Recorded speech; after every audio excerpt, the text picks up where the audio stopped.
नमस्कार दोस्तों, स्वागत है आप सभी का आपके अपने यूट्यूब चैनल सुगत एकेडमी में। इस वीडियो में डिस्कस करेंगे आपका जो सीटेट का एग्ज़ाम है उसके प्रीवियस ईयर के पेपर के बारे में। ठीक है, जैसा आप सभी लोग जानते हैं कि अगर हम प्रीवियस ईयर के पेपर सॉल्व कर लें तो उसमें से क्वेश्चन जनरली फंस जाते हैं। ठीक है, अगर आप लोगों ने सारे क्वेश्चन प्रीवियस ईयर के सॉल्व कर लिए हैं तो ये मान कर चलिए आपके 30 क्वेश्चन आते हैं, 30 में से आप लोग 25 प्लस मार्क आसानी से ला सकते हैं। ठीक है, क्योंकि जनरली क्वेश्चन जो आते हैं प्रीवियस ईयर से रिलेटेड क्वेश्चन होते हैं। ठीक है, चलिए शुरू करते हैं। ये क्वेश्चन जो हम शुरू करने जा रहे हैं साइंस के हैं। ठीक, और आपके पेपर में 30 नंबर के पूछे जाएंगे और जिन लोगों ने 6 से 8 के लिए इसमें फॉर्म अप्लाई किया है। ठीक है, चलिए शुरू करते हैं। देखिए, इसमें पहला क्वेश्चन हमें दिया गया है, नीचे कुछ रासायनिक प्रक्रियाएं दी गई हैं। लोहे पर जंग लगना, मोमबत्ती का जलना, श्वसन, प्रकाश संश्लेषण। ठीक है, इनमें से कौन सी धीमे दहन को दर्शाता है? सही ऑप्शन इसमें हो जाएगा आपका ए और सी, यानी कि बी ऑप्शन आपका सही हो जाएगा। ठीक है, लोहे पर जंग लगना और श्वसन, ठीक है, ये धीमे दहन को दर्शाता है। ठीक है, क्यों? क्योंकि आप लोगों को पता है जो लोहे में जंग लगती है वो बिल्कुल दिखती हमें नहीं, बिल्कुल धीरे धीरे लगती है। उसी तरह श्वसन होता है हमारा, बिल्कुल स्लो स्लो होता है। तो सही ऑप्शन में आपके दो थे, ए और सी, तो हमने लिख दिया। सही ऑप्शन में बी हो जाएगा इसलिए। ठीक है, अगला क्वेश्चन देखते हैं। अगला क्वेश्चन हमें दिया गया है, कोशिका भित्ति वाला सबसे छोटा सजीव जीवन है। ईस्ट, शैवाल, साइनोबैक्टीरिया, जीवाणु। तो सही ऑप्शन में आपका निकल कर आता है डी, यानी कि जीवाणु। ठीक, आप यहाँ से देख भी सकते हैं। जीवाणु एक कोश की जीव है। इसका आकार लगभग कुछ मिलीमीटर का ही होता है। ये अकेंद्रिका कोशिका भित्ति युक्त एक कोश की जीव है जो प्रायः सर्वत्र पाए जाते हैं। कोशिका भित्ति मुख्यतः सेलुलोज की बनी होती है। ठीक है, अगला क्वेश्चन देखते हैं। अगला क्वेश्चन हमारा है, जब CNG या LPG का पूर्ण दहन होता है तब उत्पाद बनते हैं। ठीक है, जब ये CNG या LPG जल जाते हैं तब क्या उत्पाद बनते हैं? CO2 H2O, CO2 SO2 H2O, CO2 CO H2O या केवल CO2? सही ऑप्शन में आपका निकल कर आता है पहला, यानी कि CO2 और H2O। ठीक है, आप यहाँ देख सकते हैं नीचे दिया भी गया है। CNG और LPG दोनों गैसों का पूर्ण दहन करने पर CO2 और H2O बनता है। ठीक है, अगर ये दोनों जल जाएंगी तो क्या बनेगा? CO2 और H2O। CNG एक प्राकृतिक गैस है, इसमें हाइड्रोकार्बन मिला होता है तथा LPG में प्रोपेन और ब्यूटेन और पेंटेन आदि मिला होता है। ठीक है, अगला क्वेश्चन देखते हैं। अगला क्वेश्चन हमारा है, विज्ञान में आकलन हेतु विद्यार्थियों की, फिर आपका रिक्त स्थान दिया गया है कि योग्यता के परीक्षण पर ज़्यादा बल दिया जाना चाहिए। मुक्त अंत वाले प्रश्नों के उत्तर देने पर। उसके बाद दिया गया है उच्च अधिगम के लिए पर्याप्त रूप में सक्षम होने पर। विज्ञान के तथ्यों सिद्धांतों को सही रूप में बताने पर। दैनिक जीवन की अपरिचित परिस्थितियों को संकल्पनाओं की समझ को व्यवहार में लाने पर।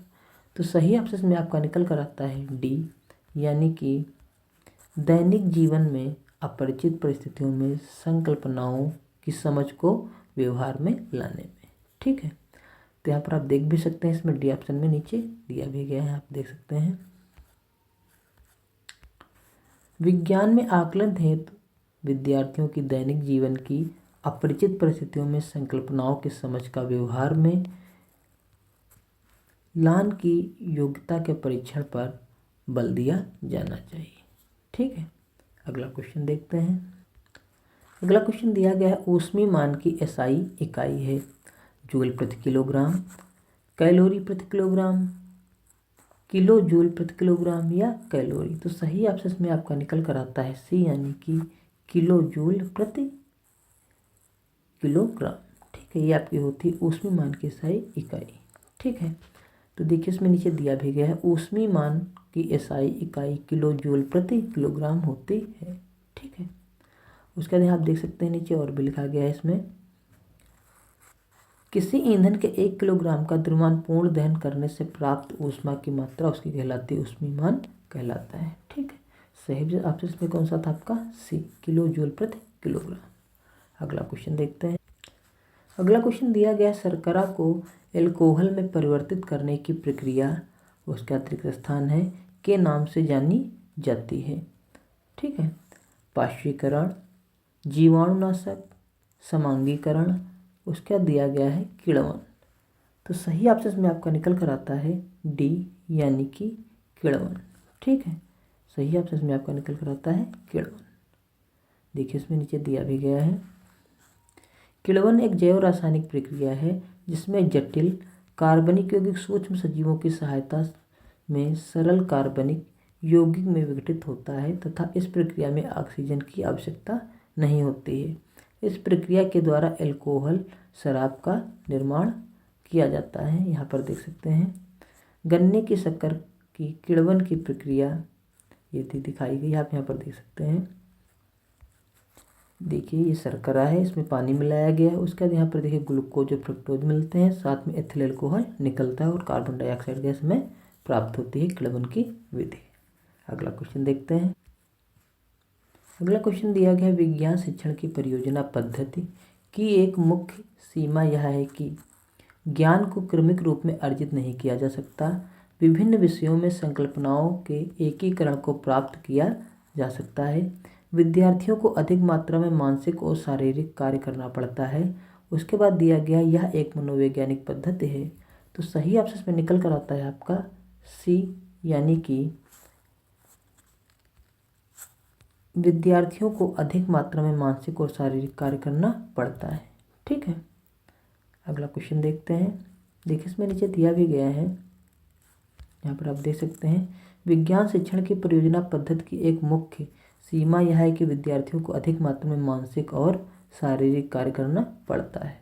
इस परियोजना का जन्मदाता विलियम किलपैट्रिक को कहा जाता है। ठीक है, अगला क्वेश्चन हमें दिया गया है विज्ञान में योगात्मक आकलन को पर बल देना चाहिए। तो यहाँ पर रिक्त स्थान में क्या होगा? अवलोकन कौशलों का आकलन करने में, विद्यार्थियों के अधिगम कठिनाई वाले क्षेत्रों का निदान करने में, मुख्य रूप से प्रायोगिक कौशलों का परीक्षण करने में, महत्वपूर्ण सैद्धांतिक संकल्पनाओं का परीक्षण करने में।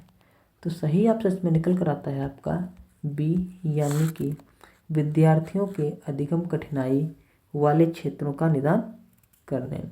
ठीक है, अगला क्वेश्चन देखते हैं। अगला क्वेश्चन दिया गया है हमें आहारी रेशे कोलेजन रेशों से बनते हैं, प्रोटीनों से बनते हैं, रुक्षांश भी कहलाते हैं, सेलुलोज और प्रोटीनों से बनते हैं। सही ऑप्शन में निकल कर आता है, आप लोग देख सकते हैं नीचे दिया गया है सी यानी कि रुक्षांश भी कहलाते हैं। यहाँ पर देख सकते हैं लिखा भी गया है आहारी रेशे आहार में उपस्थित रेशे तत्व को कहते हैं। ये पौधों में मिलने वाले ऐसे तत्व हैं जो स्वयं अपाच्य होते हैं लेकिन मूल रूप से पाचन क्रिया को सुचारू बनाने में ये क्या करते हैं, आवश्यक योगदान देते हैं। आहारी रेशे को रुक्षांश के नाम से भी जाना जाता है। ठीक है, तो सही ऑप्शन में आपका था सी। अगला क्वेश्चन देखते हैं। यदि किसी वस्तु की कंपनों में आवृत्ति घटती है और उसका आयाम बढ़ता है तब क्या होता है? तारत्व बढ़ता है लेकिन प्रबलता घटती है, तारत्व घटता है लेकिन प्रबलता बढ़ती है। उत्पादित ध्वनि का तारत्व और प्रबलता दोनों घटते हैं, उत्पादित ध्वनि का तारत्व एवं प्रबलता दोनों बढ़ते हैं। सही ऑप्शन में निकल कर आता है आपका सी यानी कि उत्पादित ध्वनि का तारत्व और प्रबलता दोनों घटते हैं।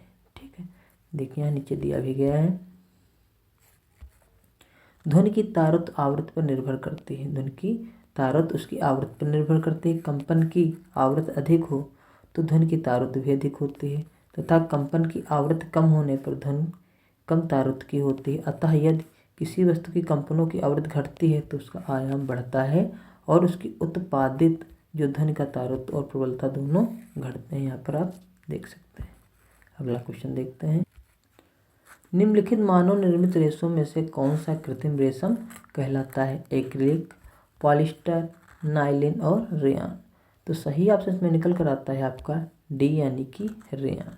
ठीक है, यहाँ देखिए दिया भी गया रेयान जो है पुनर्जीवित सेलुलोज से निर्मित एक फाइबर है क्योंकि इसका उत्पादन प्राकृतिक रूप से मिलने वाले भूलकों से प्राप्त किया जाता है। रेयान प्राकृतिक स्रोत काष्ठ लुगदी से प्राप्त किया जाता है।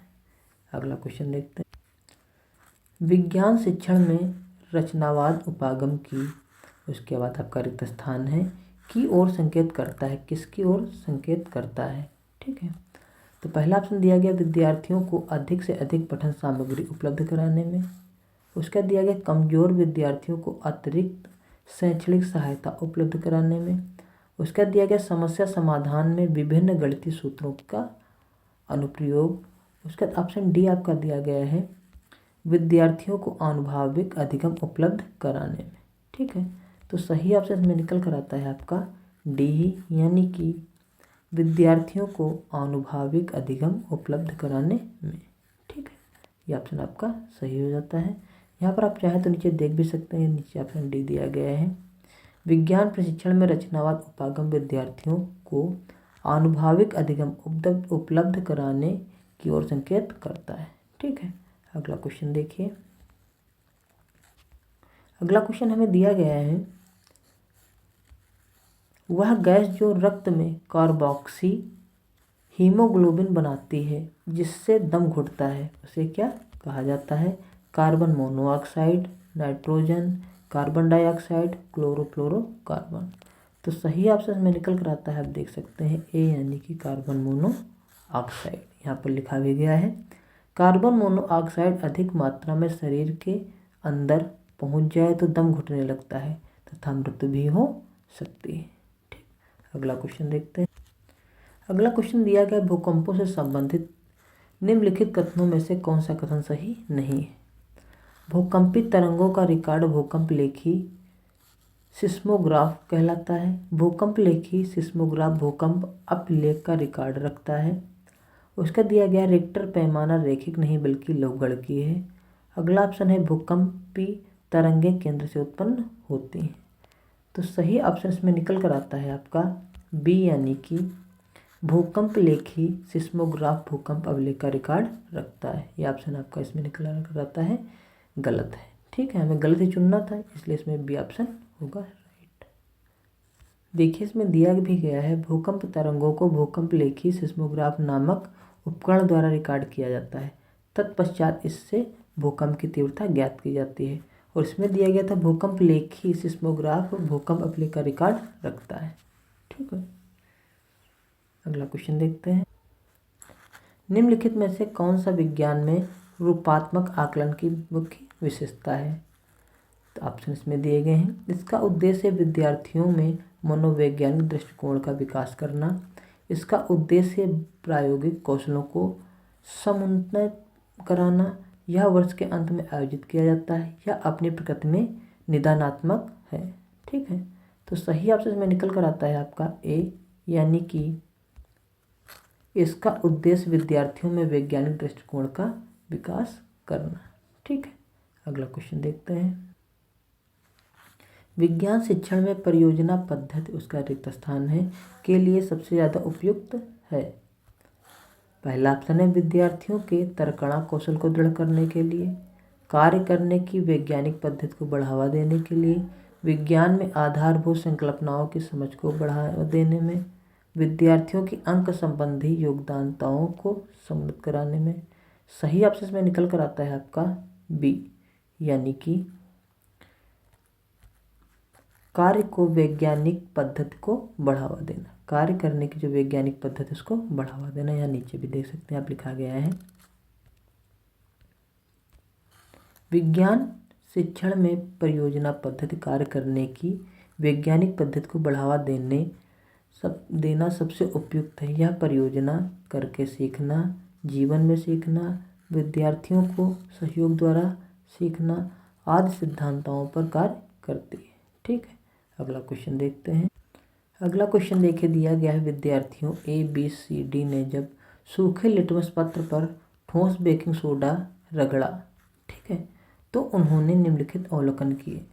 पहला देखिए, सूखे लाल लिटमस पत्र पर क्या प्रभाव पड़ा। इधर देखिए लिखा गया है सूखे नीले लिटमस पत्र पर क्या प्रभाव पड़ा। तो विद्यार्थी ए ने क्या किया है, नीले रंग में बदल जाता है।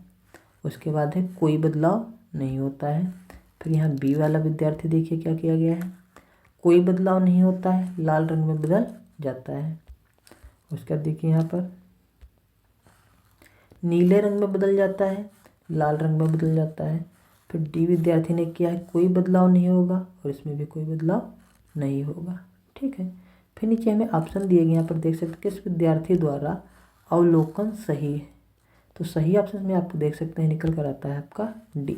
ठीक है, यानी कि जो इस विद्यार्थी ने किया था, डी वाले ने, उसने सही किया था, कोई भी दोनों में बदलाव नहीं होगा।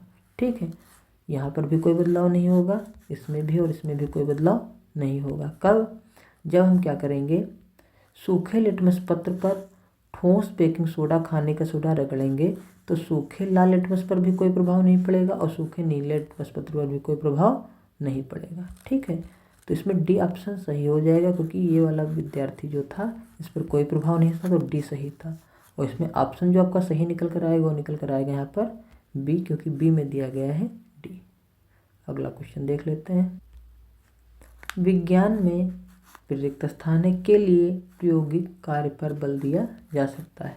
इसमें से आपको बताना है विद्यार्थियों की समय पाबंदी और नियमितता की सही तरह से जांच करने में, उसका सैद्धांतिक संकल्पनाओं की सत्यता की जांच करने में, विद्यार्थियों की सहायता करने में, विद्यार्थियों द्वारा प्राप्त किए गए अंकों को प्रतिशत में सुधार करने के लिए, उसका दी गया लिखित रिकॉर्ड रखने की आदत का विकास करने में। ठीक है, तो देख सकते हैं इसमें सही ऑप्शन आपका निकल कर आता है बी, यानी कि सैद्धांतिक संकल्पनाओं की सत्यता की जांच करने में विद्यार्थियों की सहायता करना। ठीक है, तो बी ऑप्शन इसमें आपका निकल कर आता है। आप नीचे देख भी सकते हैं, विज्ञान में सैद्धांतिक संकल्पनाओं की सत्यता की जांच, उसका देखिए यहाँ पर लिखा गया है, करने में विद्यार्थियों की सहायता करने के लिए प्रायोगिक कार्य पर विशेष बल दिया जा सकता है। ठीक है, अगला क्वेश्चन देखते हैं। अगला क्वेश्चन देखिए, निम्नलिखित में से कौन सा उच्च प्राथमिक स्तर पर विज्ञान शिक्षण का मुख्य उद्देश्य है? महत्वपूर्ण तथ्यों का सूत्र सीखना, अध्याय के अंत में दिए गए अभ्यासों को हल करने में निपुणता विकसित करना, तार्किक चिंतन को बढ़ावा देना, वैज्ञानिकों के नाम और वैज्ञानिक खोज को याद करना। तो सही ऑप्शन में आपका निकल कर आता है सी, यानी कि वैज्ञानिक जो तार्किक चिंतन को बढ़ावा देना, ये ऑप्शन आपका निकल कर आता है इसमें सही। ठीक है, यहाँ पर आप नीचे देख भी सकते हैं, देखिए यहाँ लिखा गया है, उच्च प्राथमिक स्तर पर विज्ञान शिक्षण का प्रमुख कारण है विद्यार्थी के अंदर तार्किक एवं मानसिक शक्तियों का विकास हो तथा उसके जीवन में संबंधित समस्याओं का हल करने में उसे सहायता मिल सके। ठीक है, अगला क्वेश्चन देख।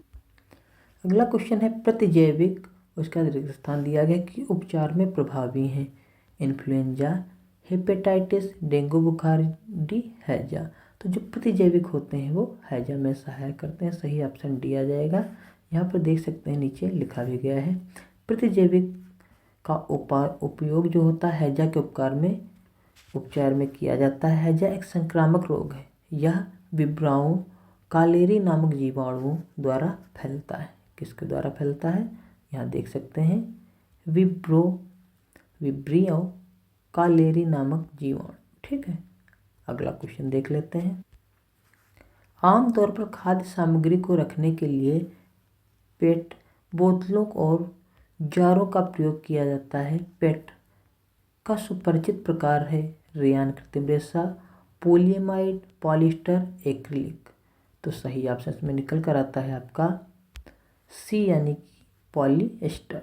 ठीक है, यहाँ पर देख सकते हैं नीचे दिया भी गया है, आमतौर पर खाद्य सामग्री को रखने के लिए पैट, बोतलों और जारों का प्रयोग किया जाता है। ठीक है, क्योंकि पैट एक, यहाँ पर देख सकते हैं, सुपरिचित प्रकार का पॉलिस्टर होता है। ठीक है, अगला क्वेश्चन देखते हैं। जब धात्विक चालक में विद्युत धारा प्रवाहित होती है तो चालक में उत्पादित ऊष्मा की मात्रा, उसका रिक्त स्थान है, पर निर्भर करती है। पदार्थ और मोटाई, पदार्थ लंबाई और मोटाई, पदार्थ और लंबाई, लंबाई और मोटाई। तो सही ऑप्शन में निकल कर आता है आपका बी, यानी कि बी ऑप्शन आपका इसमें सही हो जाता है, पदार्थ और लंबाई और मोटाई। ठीक है, यहाँ देख सकते हैं नीचे लिखा भी गया है, जब धात्विक चालक में विद्युत धारा प्रवाहित की जाती है तो वह चालक में उत्पादित ऊष्मा एच चालकों के प्रतिरोध पर निर्भर करती है। ठीक है, ये देख सकते हैं यहाँ पर पूरा लिख दिया गया है। चालक का प्रतिरोध R बराबर रो L बटे A होता है, जहाँ रो चालक का विशिष्ट प्रतिरोध है। चालक के पदार्थ पर निर्भर करता है। L चालक की लंबाई और A चालक के अनुप्रस्थ काट का क्षेत्रफल होता है। अगला क्वेश्चन देखते हैं। मांसपेशियों की सुचारू क्रिया के लिए रिक्त स्थान खनिजों की पर्याप्त मात्रा में आवश्यकता होती है। आयोडीन एवं फ्लोरीन की, लोह एवं आयोडीन की, लोह एवं कैल्शियम की, सोडियम एवं पोटेशियम की। तो सही ऑप्शन में निकल कर आता है आपका सी, यानी कि लोह एवं कैल्शियम की। ठीक है, आप यहाँ पर देख सकते हैं, भी नीचे लिखा दिया गया है। यहाँ पर मांसपेशियों की सुचारू रूप की क्रिया के लिए लोहे एवं कैल्शियम खनिजों की पर्याप्त मात्रा में आवश्यकता होती है। लौह एवं कैल्शियम किसके लिए? मांसपेशियों के सुचारू रूप से विकास के लिए या क्रिया के लिए। अगला क्वेश्चन देखते हैं। वायुमंडल में उपस्थित गैसें जो पौधाघर प्रभाव का कारण है। मीथेन, जलवाष्प, carbon dioxide, oxygen, nitrogen, carbon dioxide, sulphur dioxide, methane, carbon dioxide, oxygen, जलवाष्प। तो सही ऑप्शन में निकल कर आता है आपका ए, यानी कि मीथेन, जलवाष्प और कार्बन डाइऑक्साइड। ठीक है, नीचे लिखा भी गया है, ये देख सकते हैं यहाँ पर। सूर्य की किरणें जो पृथ्वी पर परावर्तित होकर अंतरिक्ष में जाती हैं, ठीक है, कार्बन डाइऑक्साइड की मात्रा जो होती है इससे सोख ली जाती है, जिससे पृथ्वी के तापमान निरंतर वृद्धि होती रहती है। यह प्रभाव पौधाघर प्रभाव या ग्रीन हाउस इफेक्ट कहलाता है। कार्बन डाइऑक्साइड, मीथेन, जलवाष्प, नाइट्रस ऑक्साइड जैसी गैसें इसके लिए उत्तरदायी होती हैं। ठीक है, अगला क्वेश्चन देखते हैं। जब कार्बन डाइऑक्साइड ताजे चूने के पानी के विलयन से गुजरता है तो चूने का पानी दूधिया हो जाता है। चूने के पानी का दूधिया रिक्त स्थान के कारण दिखाई देता है। विलयशील कैल्शियम कार्बोनेट की उपस्थिति के कारण, चूने के पानी के कारण दूध का थक्का, चूने के पानी में उपस्थित अपद्रव्य गंधकी, अविलीय कैल्शियम कार्बोनेट की उपस्थिति। तो सही ऑप्शन में निकल कर आता है आपका ए, यानी कि विलयशील कैल्शियम कार्बोनेट की उपस्थिति। ठीक है, अगला क्वेश्चन देखते हैं। विलयनों के अम्लीय, क्षारीय या उदासीन प्रकृति का निर्धारण करने के लिए एक विद्यार्थी द्वारा परीक्षण के बाद निम्नलिखित परिणाम सारणी बनाता है। निम्नलिखित अवकलनों में से अवलोकन जो है, इसमें से सही सारणीकृत अवलोकन कौन सा है? ठीक है, तो यहाँ पर देखते हैं सारणी क्या दी गई है। यहाँ देखिए सारणी सबसे पहले दी गई है इस प्रकार। यहाँ परीक्षण लिया गया है, यहाँ लिया गया है लाल लिटमस पत्र पर रंग में परिवर्तन, और यहाँ लिखा गया नीले लिटमस पत्र में परिवर्तन, यहाँ लिखा गया अम्लीय, क्षारीय, उदासीन। ठीक है, तो पहले यहाँ देखिए दिया गया NaCl, जब बच्चे ने डाला पहले केस में तो यहाँ कोई परिवर्तन नहीं होता है, और जो नीला लिटमस था वो लाल में बदल जाता है और ये अम्लीय कहलाता है। ठीक, अगला देखते हैं बी नंबर पर क्या हुआ। चूने का पानी डाला तो लाल नीला बदल गया और यहाँ नीले में कोई परिवर्तन नहीं है, हो गया उदासीन। ठीक है, अगला देखते हैं इसमें। उसके बाद इसमें सिरका जब डाला तो नीले में कोई परिवर्तन नहीं हुआ और यहाँ पर भी कोई परिवर्तन नहीं हुआ, ये उदासीन हो गया। उसके बाद देखिए जब डी पर कपड़े पर धोने का सोडा डाला तो ये यहाँ पर हो जाता है नीला और यहाँ कोई परिवर्तन नहीं होता, यहाँ हो जाता है क्षारीय। ठीक है, तो यही ऑप्शन में आपका सही हो जाता है डी। कौन सा? डी आपका ऑप्शन सही हो जाता है, क्योंकि जो लिटमस पत्र है वो क्या हो जाता है लाल से नीला। कब? जब हम मतलब क्षारीय पदार्थ कोई डालते हैं, जैसे यहाँ कपड़े धोने का सोडा डाला हमने तो जो लाल था वो क्या हो जाएगा नीला, और इस पर कोई परिवर्तन नहीं हो जाएगा, ये हो जाएगा क्षारकीय। ठीक है, तो इसमें डी ऑप्शन सही था। तो देख लेते हैं, इसमें ABCD दिया था तो इसमें डी कौन सा दिया था? डी दिया था बी ऑप्शन में, तो इसमें बी ऑप्शन सही आपका हो जाएगा। तो यहाँ जब टिक करेंगे तो ऑप्शन टिक करेंगे आप बी। कौन सा टिक करेंगे? बी ऑप्शन, क्योंकि बी में कौन सा सही था? डी, और डी वाला ही सही है। ठीक है, अगला क्वेश्चन देख लेते हैं। निम्नलिखित में से कौन सा विद्यार्थियों में वैज्ञानिक कौशलों के विकास के लिए सबसे ज़्यादा उपयुक्त है? ठीक है, विद्यार्थियों में वैज्ञानिक कौशलों को विकास करने के लिए इसमें से कौन सा ऑप्शन जो है सबसे उपयुक्त है। पहला है विज्ञान ओलंपियाड का आयोजन कराना। दूसरा है प्रयोगशाला कार्य निष्पादित कराना। देखिए इसमें दिख नहीं रहा है तब भी आपको बोले दे रहे हैं, आपको इस पर यहाँ पर सुनाई दे रहा होगा। यहाँ पर कुछ ऑप्शन देखिए मिसप्रिंट है, जैसे यहाँ पर लिखा है प्रयोगशाला कार्य निष्पादित कराना। पहला क्या था, विज्ञान ओलंपियाड का आयोजन कराना। तीसरा है विज्ञान प्रश्नोत्तरी का आयोजन कराना। चौथा है क्षेत्र भ्रमण का आयोजन कराना। सही ऑप्शन आप लोग को पता है, इसमें सबसे उपयुक्त जो है वो बी निकल कर आ रहा है, प्रयोगशाला में कार्य निष्पादित कराना। जिससे वो लोग कार्य करेंगे और उनका सबसे ज़्यादा वैज्ञानिक कौशल में विकास हो जाएगा। ठीक है, तो सही ऑप्शन में आपका निकल कर आता है बी। और यहाँ देखिए नीचे दिया भी गया है, विद्यार्थियों में विज्ञान कौशल के विकास के लिए सबसे उपयुक्त है वह प्रयोगशाला कार्य निष्पादित करें, क्योंकि प्रयोगशाला कार्य करते समय छात्र अधिक ध्यान केंद्रित करते हैं। ठीक है, अगला क्वेश्चन देखते हैं। एक विज्ञान शिक्षिका शिक्षार्थियों द्वारा प्रक्रमण कौशलों के अर्जन पर ज़्यादा ध्यान केंद्रित करना चाहती है। ठीक है, उससे निम्नलिखित में से कौन से शिक्षण पद्धति संयोजन को प्राथमिकता देनी चाहिए। ठीक है, ताकि वह अपने उद्देश्यों को प्राप्त कर सके। ठीक, तो इसमें देखिए पहला दिया गया है परियोजना कम प्रयोगशाला पद्धति। दूसरा है व्याख्यान कम निदर्शन पद्धति। तीसरा है दत्त कार्य कम प्रश्न पद्धति। चौथा व्याख्यान कम चर्चा पद्धति। ठीक है, तो सही ऑप्शन में निकल कर आता है आपका ए, यानी कि परियोजना कम प्रयोगशाला पद्धति। ठीक है, देखिए यहाँ लिखा भी गया है नीचे, शिक्षिका का शिक्षार्थियों द्वारा प्रक्रमण कौशलों को अर्जन पर ध्यान केंद्रित कराने के लिए परियोजना कम प्रयोगशाला पद्धति का प्रयोग करना उचित रहेगा। ठीक है, अगला क्वेश्चन देख लेते हैं। निम्नलिखित में से कौन सा शब्द समूह को राइजोबियम के साथ सही रूप से पहचाना जा सकता है। पहला है फलीदार पादपों की जड़ें, परजीवी, विलयशील, नाइट्रोजन यौगिक। उसके बाद ऑप्शन बी है फलीदार पादप, सहजीवी, तने की ग्रंथि। उसके बाद है जड़ों की ग्रंथियाँ, घटपर्णी, नाइट्रोजन की कमी वाली मृदा। उसके बाद है नाइट्रोजन स्थिरीकरण, जड़ों की ग्रंथियाँ, फलीदार। ठीक है, तो सही ऑप्शन में निकल कर आता है आपका सी, जड़ों की ग्रंथियाँ, घटपर्णी, नाइट्रोजन की कमी और नाइट्रोजन की कमी वाली मृदा। ठीक है, ये ऑप्शन आपका सही निकल कर आता है, जो राइजोबियम के साथ पहचाना जा सकता है। कौन, सी ऑप्शन आपका सही है, जड़ों की ग्रंथियाँ, घटपर्णी, नाइट्रोजन की कमी वाली मृदा। अगला क्वेश्चन देखते हैं। यहाँ पर आप देख सकते हैं नीचे लिखा भी गया है, राइजोबियम एक प्रकार का जीवाणु है जो सामान्यतः जड़ों की ग्रंथियों, घटपर्णी यानी कि कीट पक्षी पौधे या नाइट्रोजन की कमी वाली मृदा में ही पाए जाते हैं। अगला क्वेश्चन देखिए,